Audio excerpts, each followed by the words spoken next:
the three biggest things I learned were: one, seek discomfort, be out of your comfort zone. If you're in a place to where, like, say you come back, or, you know, say you're just living here, do things that are different. So, you know, hold a sign up that says like free hugs or whatever. You know, if I'm giving a suggestion to somebody, it's do something that you've never done before, but do it in a place where you're not thinking about what other people are thinking about you. And so by being over there, I had to seek discomfort. Another one is the importance of communication.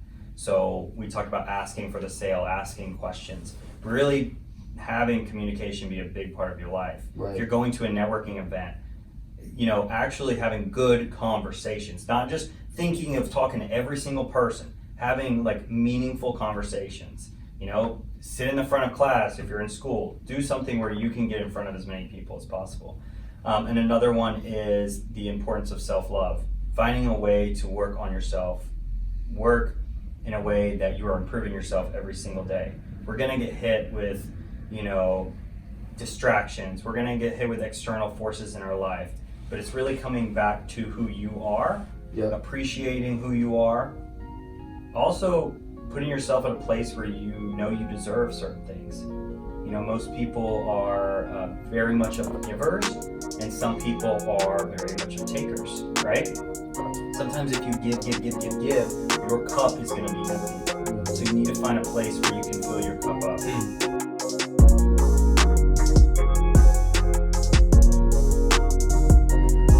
Hello, ladies and gentlemen. Welcome to the Hustle Up podcast, dedicated to all the movers and shakers out there grinding past a traditional 40-hour work week, whatever that looks like to you, to create a life by design. Stop living life on default. My name is Clint. I'm Jonathan. And we got a very cool guest here, Mr. Westley Baer. Wesley has spent the past 4 months traveling throughout Southeast Asia, forging a life by design. Since he's been back, he said, is it 2 music festivals? At least one concert and 1 music festival.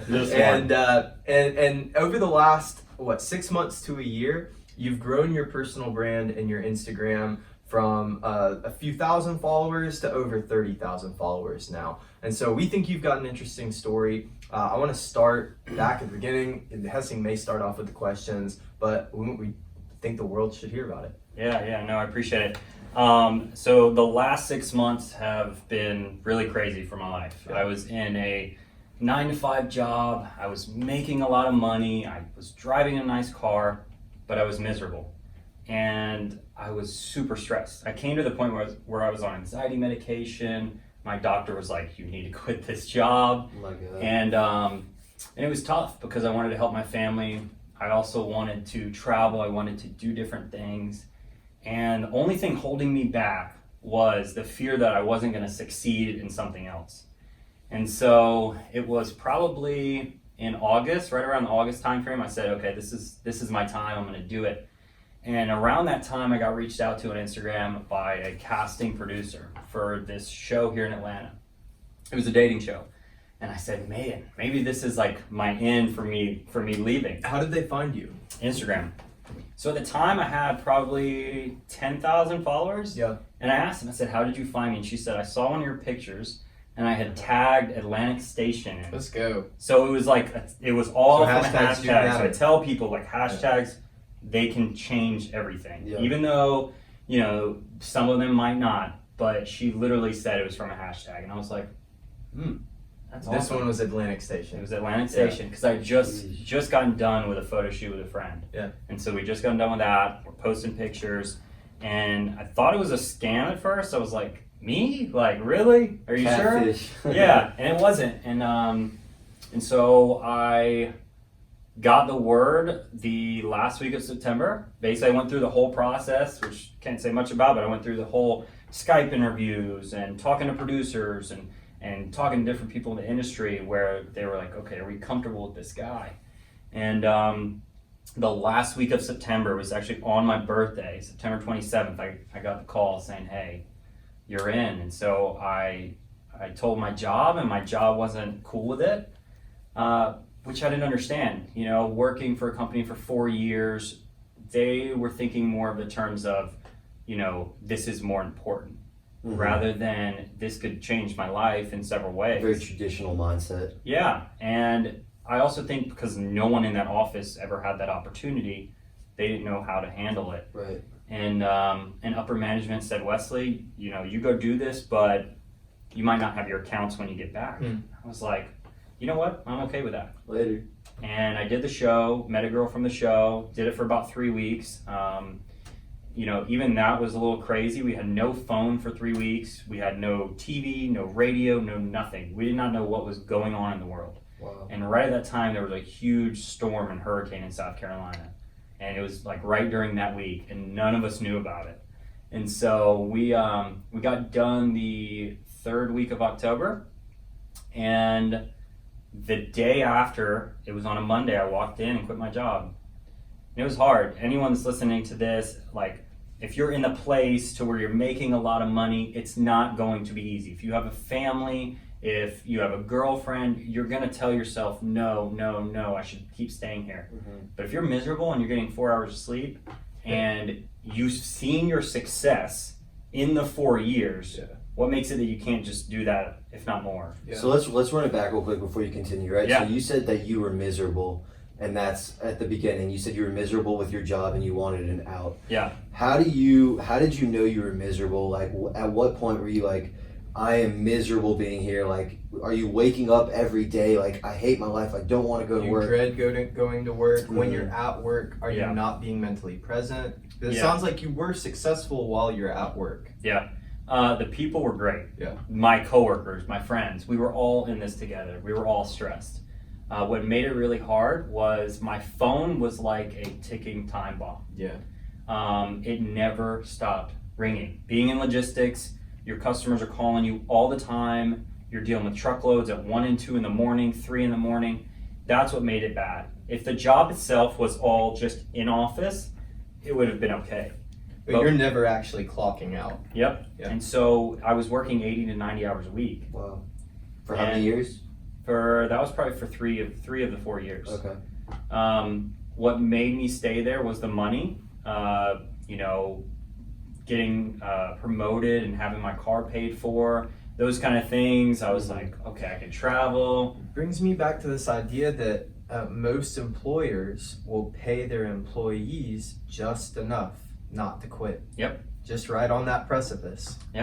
I agree. And also, you hear a lot about the paradigm about the super wealthy person who's unhappy, and then the person who's got maybe $10,000 in their dollars in their bank account, who's just positive energy and optimistic all the time. Like, there's no dictation between money and happiness, which is a very cliche thing to say, but a very widely misunderstood thing, and it's hard to acknowledge, especially being in America, which is a highly capitalistic society. Yeah. So it's hard to understand that money doesn't correlate to happiness unless you start really understanding what happiness and fulfillment is. It's like golden handcuffs. You've got all these things that you want, Right. but you're stuck.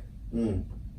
And I'll tell you one thing, guys. It really comes down to, and we talk about this, the people you surround yourself with. Yeah. My coworkers were my friends, but the energy in the room was so toxic and negative that you would walk in the door and you would hear people cussing from the other side of the room, and those things mess with you when you're dealing with it all day long and you're going home and dealing with it. I finally came to the point where I was like, okay, I'm miserable, I'm gonna quit, but when is the right time? Right? When is the right time, right? Yeah. And I didn't have the balls to quit because I was watching my coworkers still in that same position. And I was like, we're all making great money. And this is after several commission cuts. This was after, like, they told us the company was about to sell. All of these things were going on. And all of us were staying there. And the day I quit, everyone was like, oh my God. I was the first senior broker to quit in that position in 3 years. Wow. The first. And since then, there have been several more, but I didn't want to be in that same boat. I didn't want to be sitting there every day, like, dreading leaving work. It wasn't going into work, actually. It was leaving work because my phone would not stop ringing. I would be for instance, I would always go to the gym right after work. I would work out at Lifetime. And I would get at least 2 to 3 phone calls within an hour time gap of me leaving work.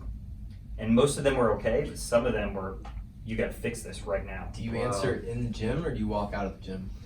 So I would answer in the gym, Yeah. but I would go to a quiet area of the Okay. gym. And at 6 o'clock, there's really no quiet areas it's of the pumping. gym. Luckily, Lifetime's big enough to where Yeah. there is.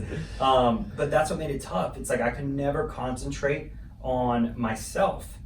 That's another thing. If you are in that job and you can't devote time to your family, your personal brand, reading, meditation, all those kind of things, that's going to really kill you in the long run. So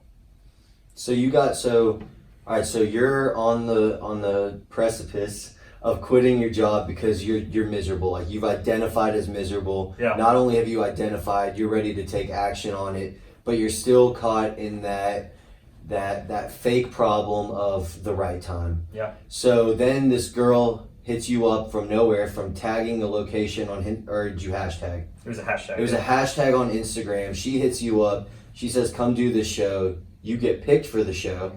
You go out there. How long are you doing the show for? 3 weeks. 3 weeks, and it's recording in Georgia. Mm-hmm. Okay, and then you do that, and you ended up dating the girl afterwards for a few weeks, and then what? And then you went to Bali. Yeah, so it was October, I quit October 21st. Mm-hmm. We dated for a few weeks, and I started my podcast, The Fitness Journey, that same week. So that was another thing. Talk about that for a second. Yeah, I was wanting to start it for months. Another thing is like, when is the right time? Yeah. And it was really because I didn't have time. Like I would be working so much to where I couldn't schedule an hour-long interview with somebody because my phone would be ringing all the time. Yeah. And so I said, now is the right time. And I talked to a group, got my logo made, got everything like really done within a 2-day period and launched that week. And within, my whole goal behind the podcast was to share journeys and stories of others through health and fitness. Because I had a big transformation when I left college to where I'm at now, to where I was like, there's so many more people out there that went through pain or struggles, and fitness was their outlet to really help improve their life. And so, I get to interview athletes, coaches, entrepreneurs, trainers, doctors, really anyone in that field that has a story. And at first I was like, how am I going to get guests on this show? It's a brand new show. It's in the fitness space, it can be a little tougher. And so I used Instagram like for everything. I would just randomly message people and say, hey, I love what you do. I would love to learn a little bit more about you. And it worked. And I started, getting in contact with bigger names. I was interviewing Gymshark athletes. Oh wow! I interviewed. I see you repping that brand. Yeah. I definitely love their stuff. How many episodes did you put out? So within about a month and a half, I did 30 episodes. Yeah. Which was, for me, that was a lot because they were all people all over the world. Like I interviewed people in London and Australia. So you call in. So they were all through like a remote system. Which system? It's called Zencaster. So Zencaster, it's really good on the go, especially. Like it's probably one of your top systems to use. And the first few were my friends. They were people I knew. And then I was like, okay, I want to really like dig deep into these huge stories, like people I don't know. And I started getting referrals, and people started referring me to this person. And so I did about 30 episodes leading up to the middle of December. And when the middle of December hit, I was in the position where I didn't know if I wanted to go back to corporate America. I didn't know if I wanted to start my own business. I wasn't monetizing the podcast because I was only at 30 episodes. So I was trying to figure out what I wanted to do. And I saw a Facebook post from my friend Chelsea. Yeah, hold on. Sorry, bro. Keep going though. And she was posting about a women's spirituality event in Bali. And I had never really like researched any of Southeast Asia. I knew where Thailand was. I think that was the only place. And that week, I felt like it was a calling for me to do that. The job didn't work out. I was enjoying the women's podcast. Spirituality? No. That she was posting about women's spirituality, and it was a picture of Bali, and I was like, oh, it looked amazing, like a beautiful Bali's beach. beautiful, yeah. Yeah, and I was like, And then she said something about it, like she wanted more people to come out there. It's super cheap. And I was like, oh, okay. So I did my research, and that next week I booked a one-way flight. What was the exchange rate? Do you know what it is? To a dollar, it's like 14,000 rupiah is $1. But you were able to live incredibly cost efficiently down there. I remember you saying like for $5 a day, you got to do all of this stuff, right? Yeah. And don't get me wrong, I was a little scared in the beginning. You know, my apartment lease was up in January, and so I was like, that's a perfect time. And I started selling everything I owned. I sold all my furniture. I sold literally even my clothes, because I said, I just want to go. I want to live minimalistically, and I don't want to think of anything, the material side of things. And I didn't know when the show was going to be released, so I said, this is my perfect time. You know, and anyone that is in that place where they're leaving their corporate job and they have money and they want to maybe get another corporate job, but they also want to travel, do it right then. Because it'll change your life drastically in so many ways. And so I booked the flight, and I was scared. I was like, holy crap, like how long am I going to go? So you booked a one-way flight? It was a one-way flight. Wow. I thought I was going to be there for 2 months. And then I think a week leading up to the trip, I said, okay, I'm going to do 3 months. And then I'm staying for 4 months, exactly. And I would have stayed for longer, but I had a music festival I was going to, and I wanted to see friends. I also wanted to come back to Atlanta. But it's a place where you can live there for years and just be super excited and happy for like what you have. Was that your first time out of the country? I did Costa Rica in May of last year with a few friends, and then I've been to Mexico. But Like extended stay, this was your first time there? Yeah. What are some of the big cultural differences that you noticed from being in Thailand? Or because you also went to 10 countries total, right? Where else did you go? I started in Bali. I did a month and a half in Bali, and then I went to Singapore and Malaysia. I was there for 5 days each. And then I went to Cambodia, and then I went to Vietnam for 3 weeks, and then I was in Thailand for almost a month, so a little over 3 weeks. I went to South Korea for 2 days, and then I went to Amsterdam, London. I had a flight from home to Toronto, and then I went back here. And so, when it comes to cultural differences, there's so many. The biggest thing I think is how they handle like funerals and birthdays and stuff. They go all out. Like you will literally see. I saw this funeral, and for them, it's happiness. It's like a celebration. It's a celebration. Right. It's not like anything bad. So everyone's dressed up in all these colors, and they'll have like the casket in a truck, and it'll be like open. The casket won't be open, but the truck will. And they have hundreds of people. And even if it's not like a big influential person, they'll have hundreds of people like walking down the like roads in celebration and music. And they do the same with birthdays. Another thing too, especially in Bali, is they bless everything. So if you're going to a house, say when I got to my villa, there was somebody every morning to leave incense and bless the house and put sage, and literally they think of it as like letting the demons not come in. Yeah. And that's really cool because it puts you in a place where you're like, oh my gosh, like I have somebody every day doing this. Another thing is like people don't drive cars out there that much, and so you get around all on scooters. So driving a scooter was a lot of fun. Just like it felt like a motorcycle half the time. And so getting around is definitely different. The food is different. It's not as easy to find gyms in certain like stores. They don't really have like your Kroger's and your Publix's. It's smaller supermarkets. But the one thing I love about being over there is people appreciate everything. They are so happy. They have smiles on their faces, and they're making $2 a day.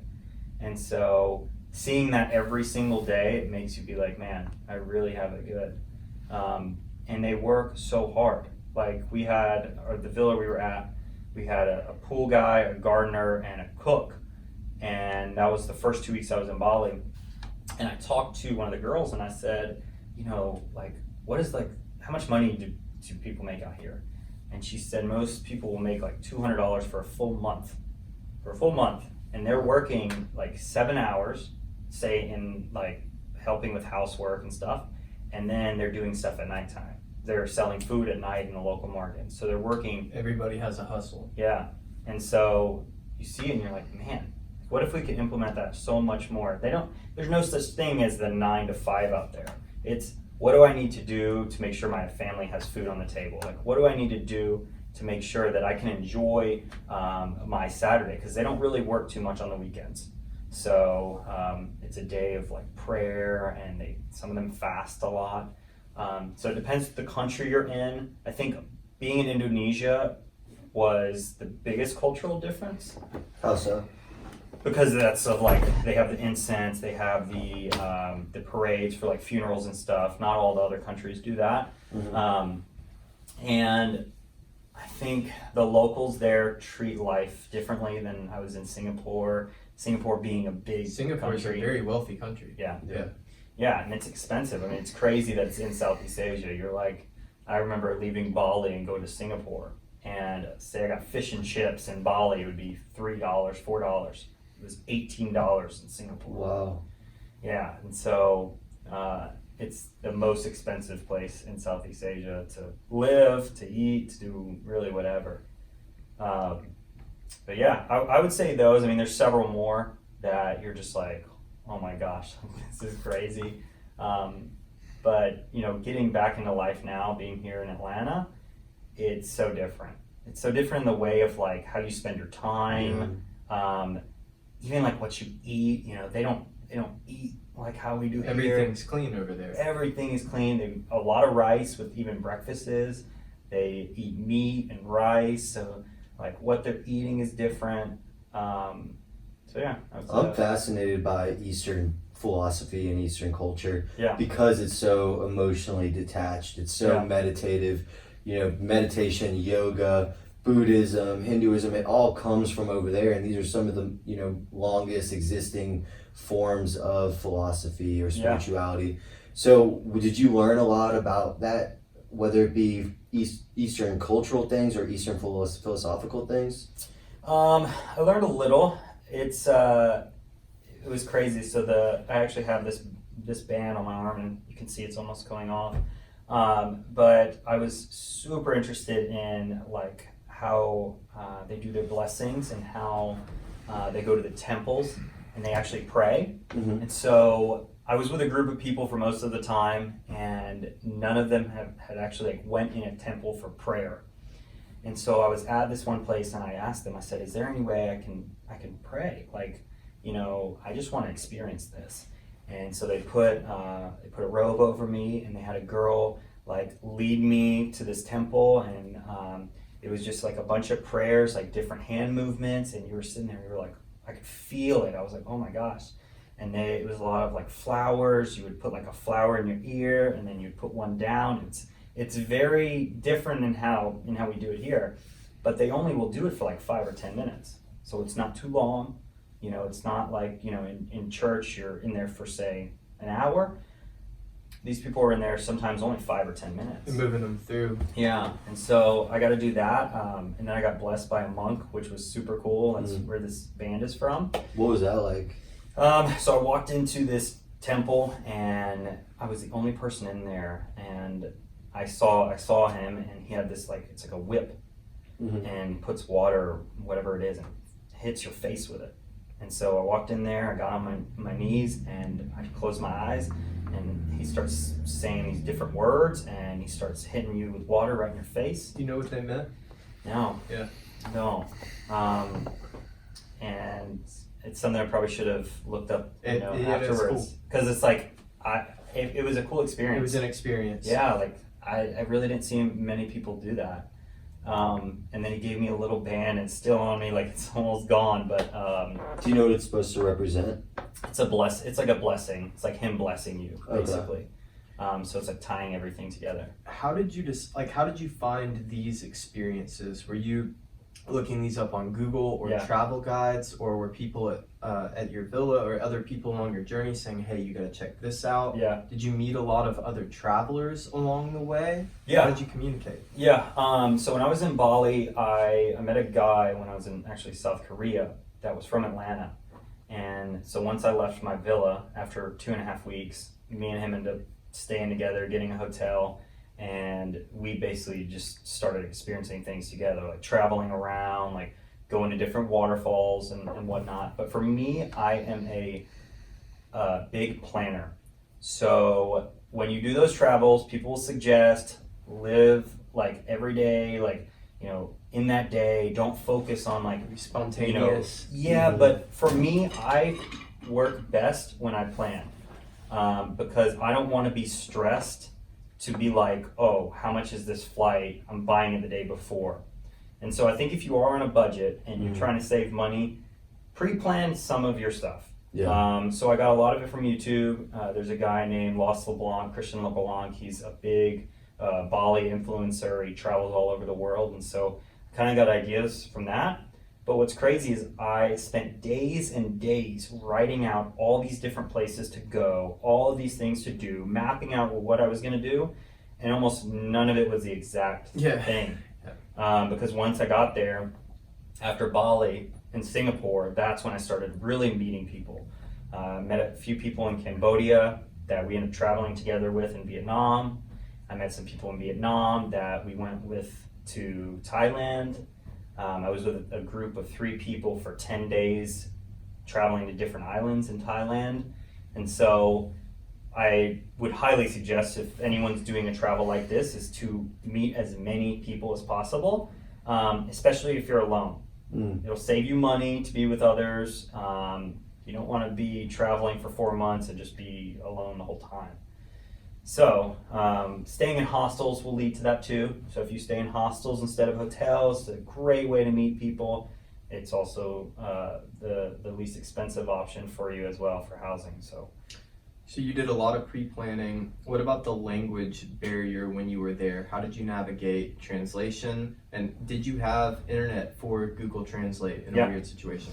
Yeah, so when you go to these countries, you have to get a SIM card per country. Yeah. So you have to get a different one. Did you do it in advance or while you're there? Nope. I did a few at the airports just because I didn't feel like going into the city. Yeah. But it will be a little bit more expensive at the airport, probably $3 to $5 more. Yeah. If you do it there.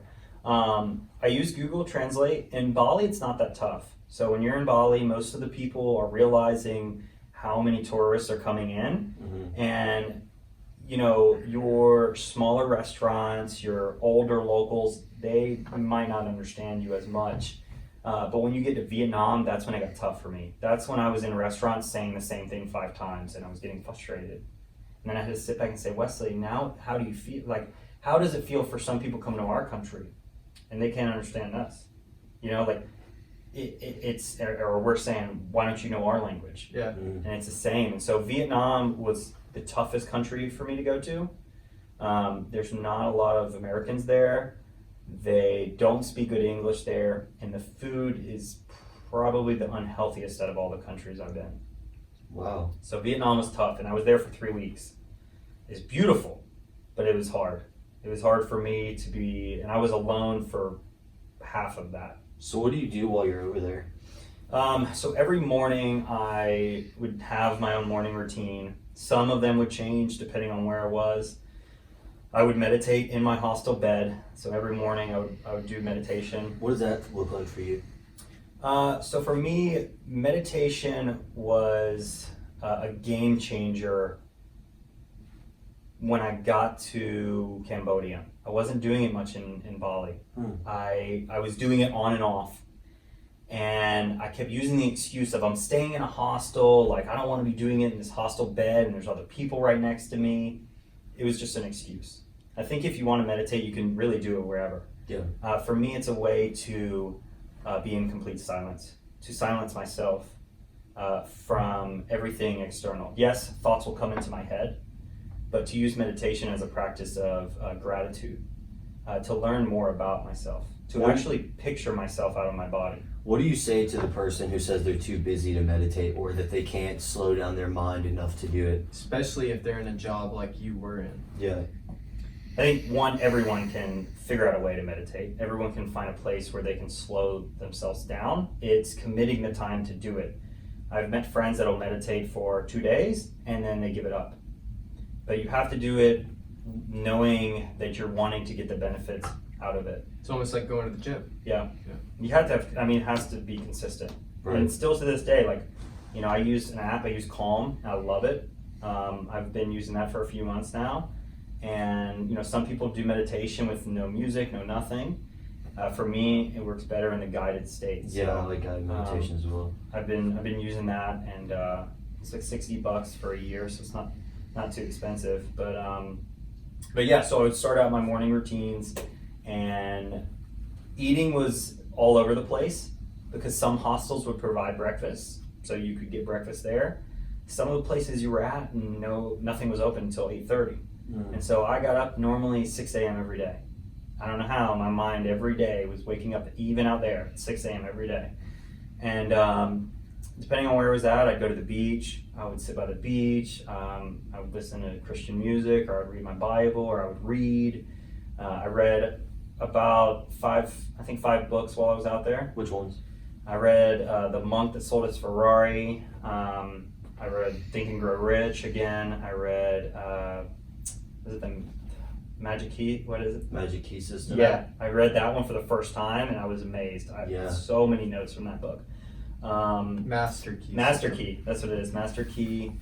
I read The Mask of Masculinity, and the last one, Did you say The Mask and Masculinity? The Mask of Masculinity. Is that like a vulnerability is power type book? Yeah. By Lewis Howes? Mm-hmm. Shout out his podcast. Mm-hmm. Yeah, it's a really good book. I'm trying to remember the fifth one. I read one more book, and it was tough to actually find books out there too. Bali will have bookstores. I couldn't find them anywhere else.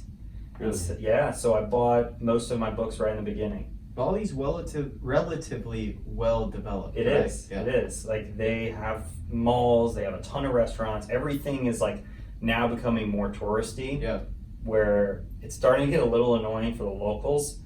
It's bringing them money, but they're like, this wasn't us, say, 10 years ago. Yeah, and it's almost funny because like well developed is almost a paradox because like you look at the happiness level of the average person in America. Yeah. I would go as far as to say that it could be lower, whether slightly or significantly, I don't know, but it could be lower than someone in a less developed country because you have more developed stuff around you. You have social media that is probably the largest cause for mental disorder in America, which is probably the highest country for mental disease or disorder right now, right? Yeah. So it's like it's a paradox where it's almost the more your country gets developed, the less your mind develops. Well, look at that is not a great analogy for Florida, right? But anywhere along the coast, people are searching for the abandoned beaches, the private beaches. People aren't necessarily trying to go to the manufactured, the condominiums, not as much.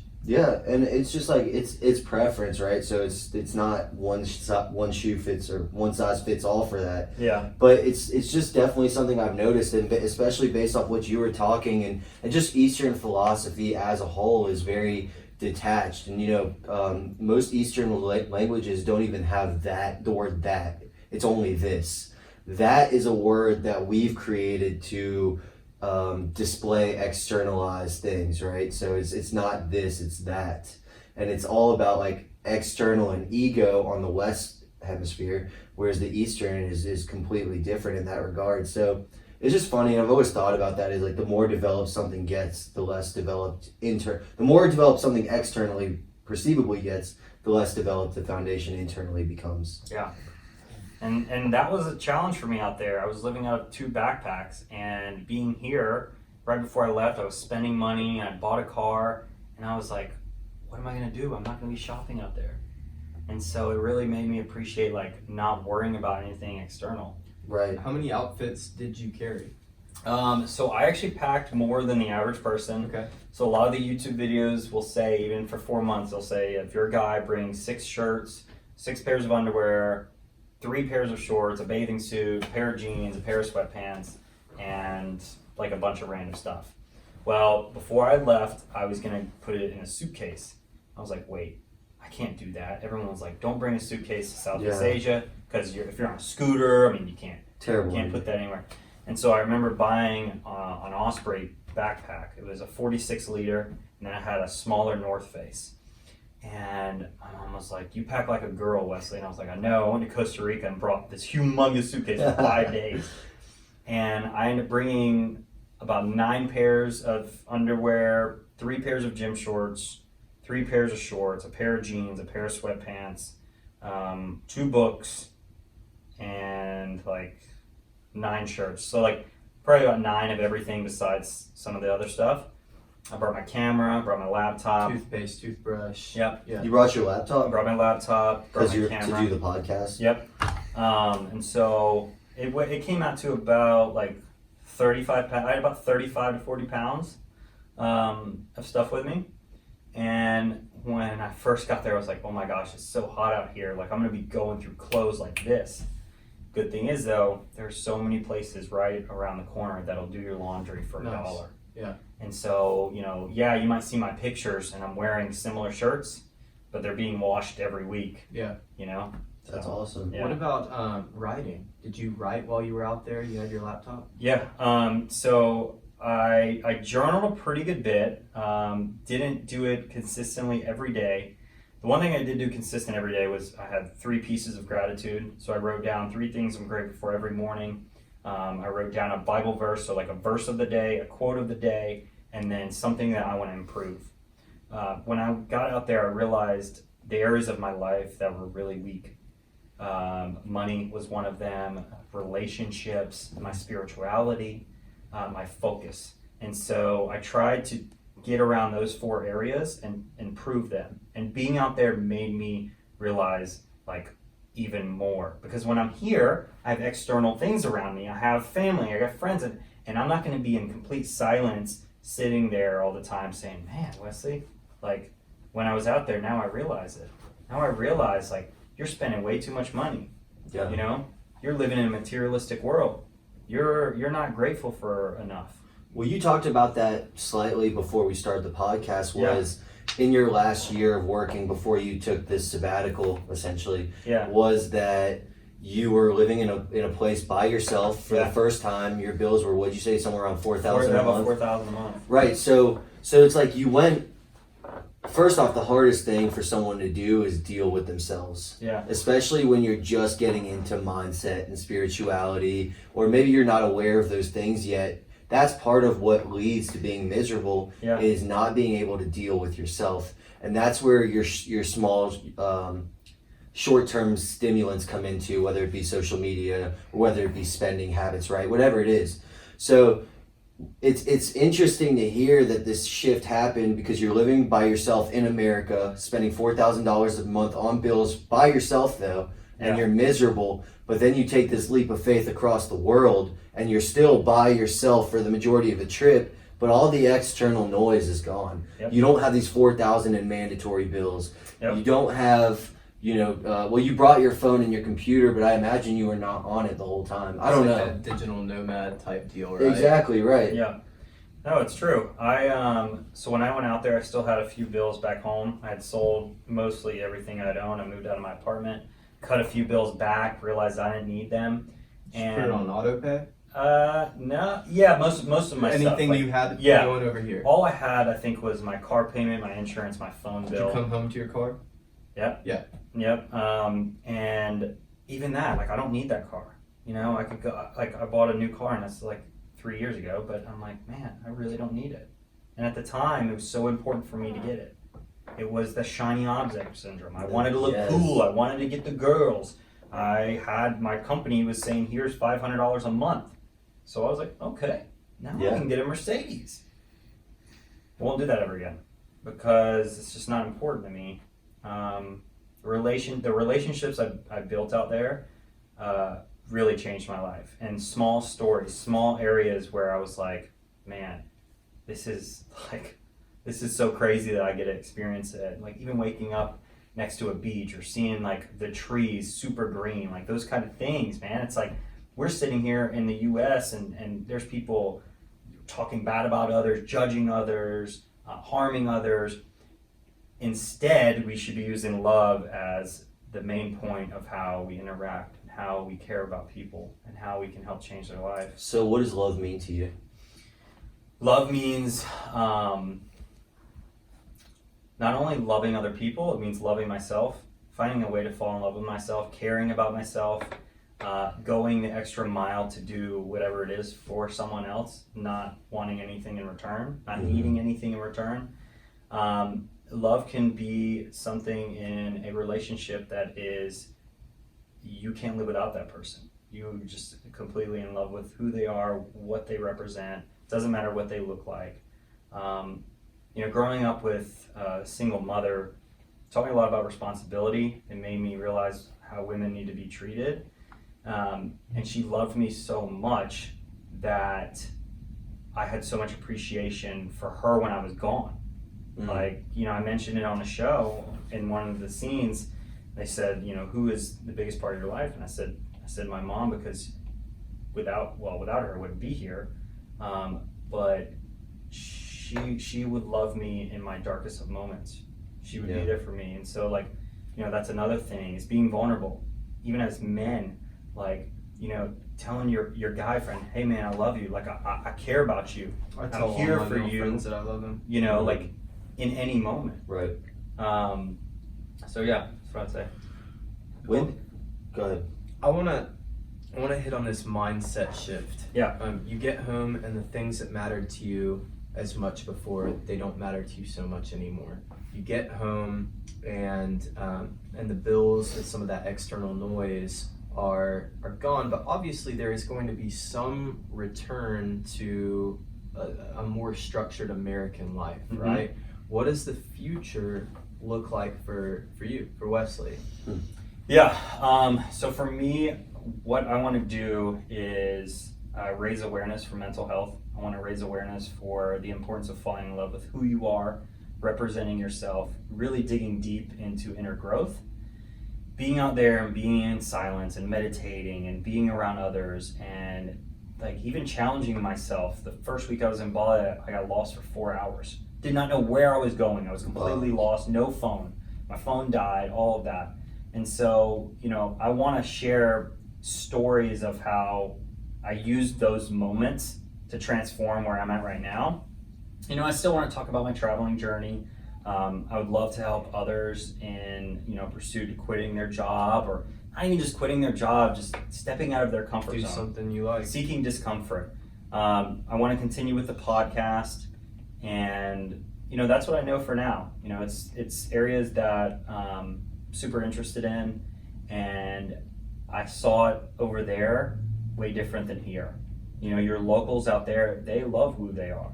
They love other people. So is getting a corporate job now part of your way of acclimating back into the system and then getting to that long term? So it's almost like if you get into a job now, it's not going to make you miserable because it's not your sole dependency. But even if you got a full-time job right now, it's still going to be in your mind compartmentalized like it's a side hustle. I know you miss sales. Do you have any interest in going back into sales? Yeah. Well, the one thing I'm super passionate about is sales coaching, sales training. So when I got back here to Atlanta, I had a few interviews, and I met with some guy when I was in Amsterdam. He said, Wesley, he's like, you're super talented, you love communicating, you love making videos. What is it you really want to do? And so I've been in sales for 10 years, in corporate sales. I said, but I really want to get into the coaching space. And so it might not even be in sales. It might be in coaching, in life coaching and business coaching. But for me, I also need to build that brand first. Right. I don't want to be that next person that's trying to tell somebody how to make money when they don't have any money. Yeah. You see it a lot on Instagram. Yeah. And it's annoying. And so for me, trainers telling people how to get in shape. Yep. Yeah. I had somebody I know was trying to teach others on how to make more money when she, in a meeting with me, told me she was struggling with money. Yeah, there's a new statistic that came out recently about fitness influencers on Instagram, 8 out of 9. Yeah, some crazy percentage are giving incorrect fitness Yeah. advice according to experts who like analyze the sample size of fitness influencers. And it's just mind-boggling. Like, and that comes back to that noise that social media, and we talk about this all the time, is social media, the internet, it's like a gun or it's like money. It's who's using it and how are they, what's the intention or purpose it's being used for. It's a tool. Yeah, so are you like you, Wesley, where you genuinely want to help people achieve physical, mental, and spiritual freedom? Or are you looking at that as a catalyst to make a few bucks as quickly as possible? My question for you is going to be, if you have the ability to sales coach, you don't have to build your brand. It's not, oh, now I'm reputable. Yeah. If you have the raw skills and raw talent, which I know you do, but if you believe in yourself and you can sell that, then you build your brand around that. But it's not, oh, I need 100,000 followers in order for people to want to sign up, right? Now it's just a marketing game. Now we got to get this message and get you in front of the people that could benefit from it. Yeah, you really, I mean, the following and all that really doesn't matter. I had a guest on my podcast. I think she had 15,000 followers, and she's one of the top life and business coaches out there. Think about what Royce said. He said, look, I don't have a zillion followers, but the people that follow me are big names. Yeah, it's big names. And these are the people that I stay in touch with and contact and hang out with. These are the people that if I pick up the phone, they'll answer. Yeah. Another thing that is interesting in the capacity of sales is, I'm sure now that you were probably always good at sales, right? But now that you've experienced this new mindset, sales is really predicated on Eastern philosophy because it's about unemotionally being able to offer someone value in return for value, right? And that's all it is. It's sales is an embellished term for I'm going to give you value, you are going to give me value, but I want to make sure that the value I'm giving you is something you can be used for. But then you get like the stereotype of the shiesty car salesman, the used car salesman, and all of those, and you think of Jordan Belfort from Wolf of Wall Street, and it's which, by the way, his book though is out of control. Wolf of Wall Street. It's not the Wolf of Wall Street. It's I could probably pull it up, but it's a book on sales, and it's great sales advice on how to actually help people, right? So one of the things that he brings up is when you're trying to overcome objections, it's the way of the wolf. One of the things he brings up is, look, if you're trying to overcome objections, all objections, every single one of them, is the same. You see different subsets, different variants of the same objection, but if every time somebody comes up with, I don't think I need this, it's you have not established enough credibility with me yet. Right. So how can I loop back and establish credibility? And the difference is when you believe in the product, when you are helping somebody, when you're getting after it, that comes across as genuine, and then you have to reassure them, hey, here's how I'm helping you, here's how I'm providing more value to you than anybody else on the planet, because nobody cares about your XYZ, whatever it is, as much as I do, and nobody will fight as hard to ensure its success. And you're bringing that back to yes, you're closing the sale, but if you don't close that deal, then somebody else is going to have to help them. You want to be the person that helps them if you truly are the person that can help them. Yeah. And that's the kicker though. If you are truly the person that can actually help them and not just sell them. That new car salesman may be trying to upsell me and put $5,000 in his pocket. That's right. Right? Like that's where it gets shiesty. Yeah, and that's kind of why that this escape from America, which is a strictly capitalistic society, isn't such a bad thing. It's to see how do people operate when, like you were saying, like what love is, part of what your definition of love is doing something for someone who can't necessarily pay you back and putting other people like that ahead of you. You see that as a thing that's rising and becoming more clickbaity or trendy in America, but these are things that have always been existing in Eastern philosophy and culture. And so it's good to see that, and I'm sure that now that you're back, like I'm sure I've known you for years now, and you've always been one of the most genuine people I've known. I appreciate it. Yeah, for sure. I mean, it's just truth. Like you've always been good energy. Like I've never felt like you fabricated or reached out of your pocket to represent something you're not. But now I can only imagine with really going into the culture based off how much I study this culture, right? How submersing yourself in it for 4 months, what that actually does to your aura or your mindset, and coming back and applying it to something that you were doing and excelling at but miserable at, and now with the ability to excel at it and be harmonious with it, is going to add a whole new dimension or dynamic to your game. And a few things to go off that too, to anyone that's listening, if you do a journey like this, it's not gonna be like when you get back home, you are gonna go through a phase. Right. It's like if you go to the first music festival I went to was Tomorrow World, and the day after I was depressed, right? So right when I got back, I went to a music festival, but not that. They have a term for that. But I wasn't. I didn't get in a depression, but I got in. Had a lot of emotions. You come back from one world that's created its own universe. Mm-hmm. Here's this culture, and I was at Tomorrow World too, right? Here's this culture of love, here's this culture of acceptance. You see the weirdest people on the planet, and everybody's here to enjoy music and help each other out, and it's good vibes, right? And it's a slower pace. Then you come back to the city, and somebody's honking at you in traffic when you didn't do anything, and everything's moving real quick. It's a lifestyle shift. Oh, it's back to the real world. Culture shock. And so I tell people, if you do a journey like this, you're gonna experience like a little bit of like, man, this is crazy, and it tests you too. Like for me, anyone that has a business, anyone that's trying to grow a brand, any of that. I think traveling will help most in the area of communication. Communication is key, right? Mm-hmm. Well, being over there, I've been in sales for a long time. Being in a place like Vietnam, I had nothing to lose. I had nothing to lose in any of those countries, but I had to ask. Just like people are so afraid to ask for the sale. They're afraid to ask a question. They're afraid to do these things. So if you put yourself in an area like that, even girls, like, I don't have a fear. I mean, maybe if they're like super, super hot, but like, I don't have a fear to walk up to a girl in a bar now because I was in a place to where, I knew nothing.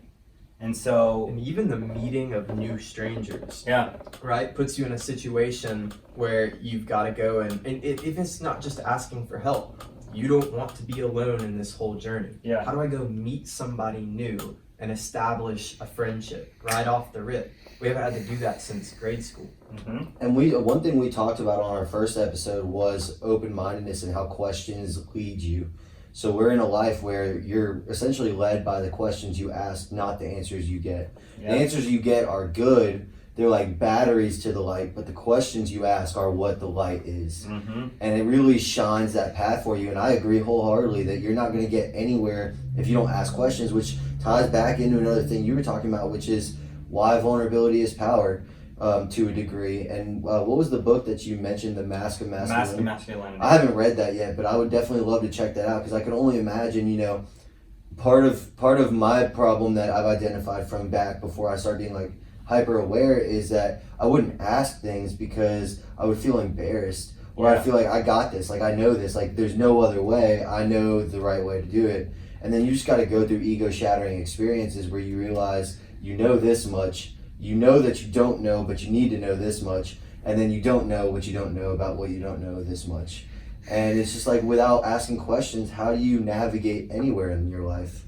There's something I used to do. There's other people that I know probably do this as well, but say you're going to meet up with a friend and you're going to get dinner. Say it's a girl, right? And it's a first date or whatever. I would be that guy that wouldn't go in the restaurant. I would wait in my car because I was like, I didn't want to be in there alone. I didn't want to be in, say, like a Longhorns or something, sit at a table alone, because I cared way too much about what other people thinking. And over there, it's like, I was alone the whole time. And so I went and hung out with a friend of mine, and I remember being in the parking lot. I was like, no, I'll wait. And I was like, nope, I'm going right on in there. You can't be in a place where you're like thinking of what other people are thinking about, because most of the time they're not even thinking about you. Yeah. But I think even if they were, and you're on a first date, girls coming in too. Exactly. Yeah. But that's something I would do, and I'm like, why? Like, not all the time, but several times. I'm just like, oh my gosh, never again. That's one thing. So we got to get wrapped this up. This has been an awesome interview. Yeah. Really, really fascinating things that you learned and most importantly reflected on and observed, because you could have gone through this whole experience and not been aware of the progress you're making. And there's a lot of gems and a lot of things that you said that would have just gone by, and you probably would have experienced them, but you wouldn't know how to conceptualize them, which is another very important thing about why language is super important, because it's the transfer of energy communicatively. And without the power of language, you could have gone through this whole trip.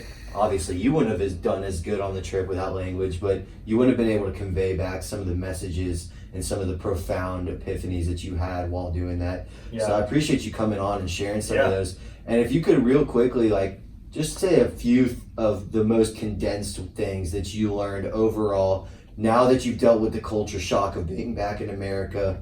What are some differences, and like what are some action steps that you're taking to mend back in? So the three biggest things I learned were: one, seek discomfort, be out of your comfort zone. If you're in a place to where, like, say you come back, or say you're just living here, do things that are different. So hold a sign up that says like free hugs or whatever. If I'm giving a suggestion to somebody, it's do something that you've never done before, but do it in a place where you're not thinking about what other people are thinking about you. And so by being over there, I had to seek discomfort. Another one is the importance of communication.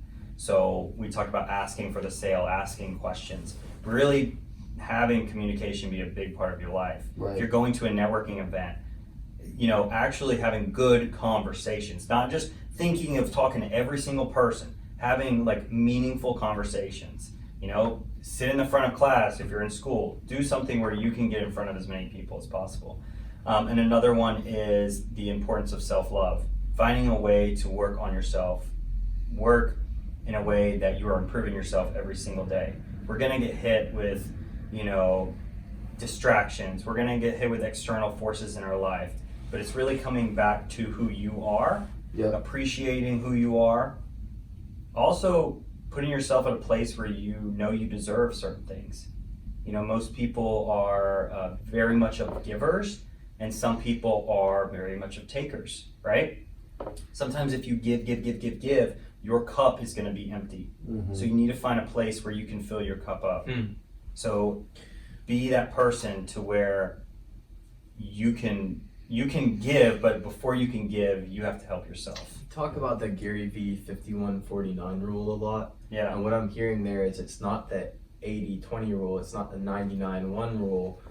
He specifically says the 51-49. Always be giving more than you're taking. Yeah. I like what you said a lot too about make sure that your cup runneth over before you start pouring into other people. That'll just help other people out too, because then you're not at a place to where you're like, oh, I'm burned out, I can't use this anymore. The imagery I have of that is you can't pour other people's glasses of lemonade unless your pitcher is full. Yep. So always, and I think those three gems that you dropped are very important to maintaining that, which is make yourself uncomfortable. Yeah. Work every day at achieving self-love, and be a good communicator who's not scared to ask questions. I heard personal development in there as well. Yeah. Growth occurs at the end of your comfort zone, not in the middle of it. That's right. And that's very important lessons. And I'm glad that you got to experience, I'm a big traveler too. I've been to Hong Kong, and that was awesome, but I'd like to go do like what you did and like backpack and like take the I'll bear. go with you. You want to do it? Yeah, let's do it. Hey, you can follow us on that journey when we do it. But like the bare like bones, like the minimalist kind of mindset, and